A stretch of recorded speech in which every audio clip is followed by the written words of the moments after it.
My mailbox had definitely seen better days, and after finishing a full interior makeover, I knew it was time to bring the same energy outside.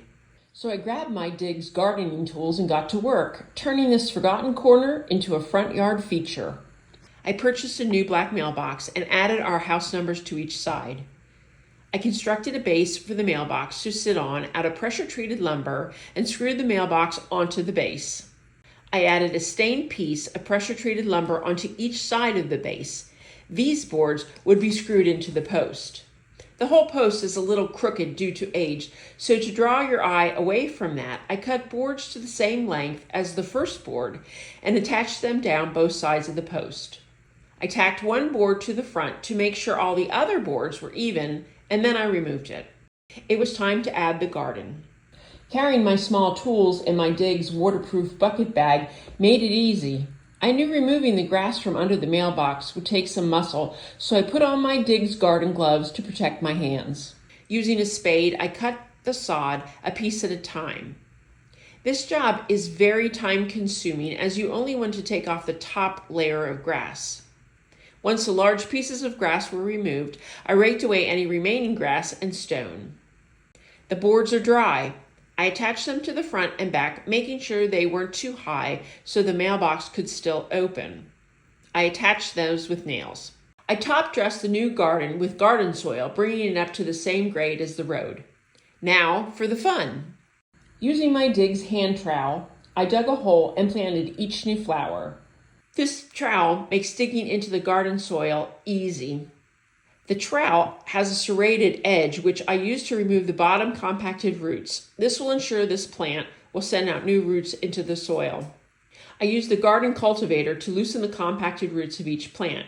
This will give them more of an opportunity to thrive in my garden. Snipping off any dead stems and leaves is quick and easy with the pruner shears. The garden trowel and cultivator makes digging our hard clay in Pennsylvania so much easier. Adding each new plant to the new garden took some time, but this is time well spent. All of Diggs' hand tools are made with stainless steel, so cleaning them is fast and easy.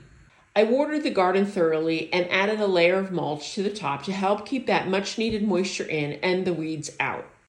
To clean up the area around the garden, I washed away any soil and mulch, which gave the garden a nice clean edge.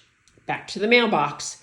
There were some gaps between the side and the backboard, so I measured and decided to add corner molding. This molding is PVC, so perfect for outside. I spray painted it black to match the mailbox and the post. As the molding dried, I decided the top of the pole needed something, so I added a decorative plant hook. If you look closely, you'll see a hole in the post. There is a family of birds inside this post. That's why I didn't cut the post down to be level with the mailbox. Corner molding is dry and nailed onto each corner, finishing off that project. Whoops, I forgot to water my pot of lantana. The mailbox looks so much better and updated, and it gave me an excuse to add another garden. Taking care of my gardens is an ongoing job, but the garden snips and waterproof bucket bag make it enjoyable. And the cork handles are really comfortable, and I can use them in either my right or my left hand. My dahlias are one of my prized flowers, and I enjoy bringing them indoors. Using the Diggs garden snips made arranging them fun. Thanks to Diggs for my new tools and sponsoring this video. I have a blank wall in my garden that needed some attention. I went to the store and grabbed some hula hoops along with black matte spray paint. Once I got home, I laid out the hoops and painted each one with the paint.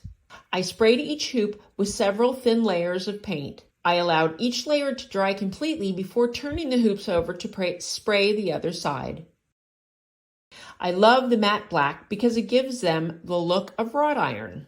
Now to assemble the trellis. I took the hoops out to my garden and decided to attach them to my house using small poultry staples, which I hammered into the area between my wood siding.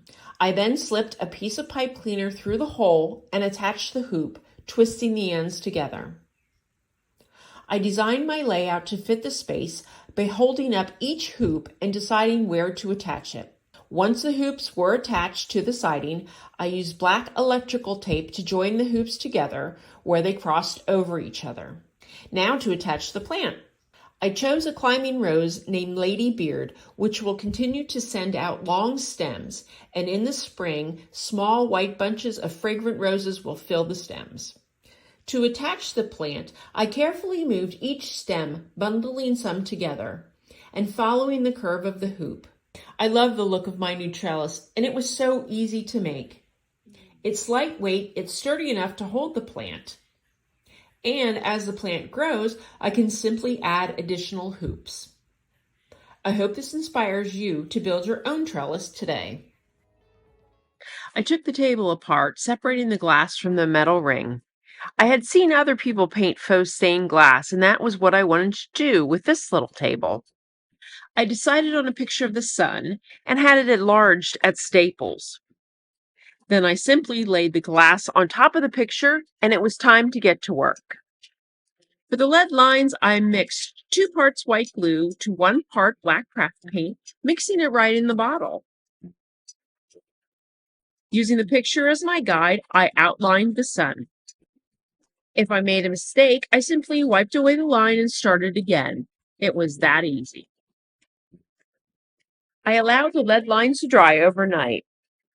And once the lines had dried, I cleaned up any lines that were too thick by cutting them away using a utility knife.